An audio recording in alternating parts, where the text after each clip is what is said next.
Hello, welcome to my channel English with Pooja. Learn English, love English. So friends, today we'll do literary terms. What is meaning of literary term and what is the importance of using literary terms? Why are they used? This all I'm gonna explain in this video.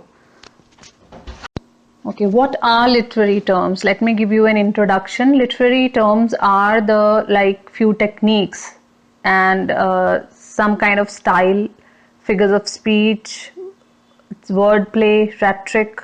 These things are used by writers and poets, orators who are speakers, politicians, journalists, speechwriter. These kind of people, they use literary terms very often. But now the question arises, why do they use them? Literary terms are used to emphasize on a particular point which the writer or the speaker wants to emphasize on, and he wants the audience to think about it. So he will use alliteration, anaphora, or different kinds of devices. There are many devices in literature which a person can use. So the main function is to emphasize. The second one is persuade. Persuade means to convince. The writer, if he's writing a book, he'll write that kind of writing, use some special words, or use a kind of a language which really convinces the audience. Whatever he wants to say, the readers are convinced on his viewpoint. And the same way, if there are motivational speakers, what do motivational speakers do? They try to persuade you. If you are listening to them, they will try to, whatever they want you to do, they will try to persuade you, but not directly. They will use that kind of language which will move you to action. You will yourself do that thing. You will yourself say yes to that. So third point is strengthen. Strengthen your composition, strengthen your argument. If you are arguing with someone, if there is a speech in the parliament, or you are a politician, you are standing on the stage and millions of people are there to listen to you. So whatever you are saying, you should have that kind of vocabulary or that kind of sentences with you, so that it strengthens, it gives power to your argument. So in that case, really, literary devices are a big help. And then beautify, it beautifies your language. When someone is talking poetically, don't we feel the beauty of the language? We feel it. So it beautifies your language. Then the next one is shift the perspective of the readers or listeners. Whatever the writer thinks, whatever the speaker thinks, he wants that viewpoint to be developed in the readers as well as the listeners. So he will try to use that kind of language so that the perspective of the readers and the listeners is shifted, where to what the speaker or the writer, whatever he feels that is correct, he wants them to also think like that. So they tries to shift the perspective. Then decking up is actually the same one. It decks up your language, it beautifies your language. It makes ornates. It is a kind of ornament. The few words and these literary devices which are used in the language, they are used to, they are kind of ornaments. Ornaments, the way a woman uses ornaments to deck her up. So literary devices are the tools to deck up your language. And the last one is arouse emotions. And the way you talk or the way you write something, it really arouses emotions in the readers. If you have watched a movie, what does the director or the actors they do?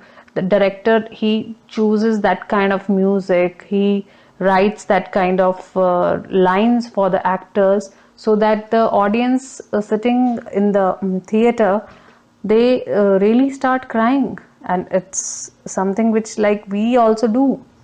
Why we start relating to the feeling of the actor, although we also know that is not real, but still these all things, literary devices, whenever we watch a movie, we read a book, or we listen to someone, these are the devices which are employed by the speaker, by the writer, by the directors, to arouse emotions of pity, fear, and whatever emotions they want to arouse in us. They do that.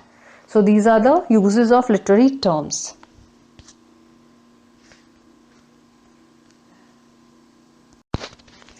Okay, the literary term which I'm gonna deal with in this video is anaphora. Anaphora means repetition of words or phrases in the beginning of clauses or sentences that follow each other. In this device, what do? We repeat a particular word or a phrase which is in the beginning of clause or sentence, like is given in the example. This was said by Winston Churchill, June 4, 1940, House of Commons, arguing to Parliament and the British people that they must continue to confront the Nazi threat. So he is giving a speech, and he said, "We shall go on to the end." We shall is highlighted here. We shall fight in France. We shall again. We shall fight on the seas and oceans. We shall fight with growing confidence and growing strength in the air. We shall defend our island, whatever the cost may be. We shall fight on the beaches. We shall fight on the landing grounds. We shall fight in the fields and the streets. We shall fight in the hills. We shall never surrender. So he has repeated this phrase, we shall, in 5 lines. He has repeated it 3, 4, 5, 6, 7, 8, 9, 10 times. He has repeated the same phrase, and this was in the beginning of the sentence. And so this is anaphora. And do you find any difference? Like now I have stated all that, whatever is written in the slide. So what do you feel? What is the feel of the speech when this particular phrase is repeated? So let's see the effects of anaphora. It gives emphasis. Didn't you feel that there is we shall, there was an emphasis on that we have to do it, we will do it. And it builds momentum. You just speak it out, read it out aloud. You will feel that it will give you momentum. It intensify the feeling of the speaker. And at the same time, it also arouses emotions in the listeners, and it is really very appealing when you use the same word again and again. And it really whatever the speaker wants the audience to think and to believe in.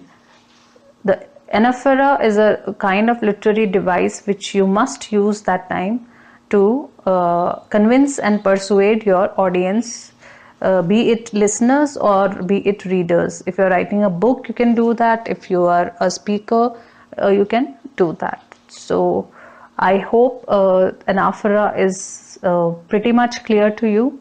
So I'll be there again with some other literary device to explain you. Thank you so much.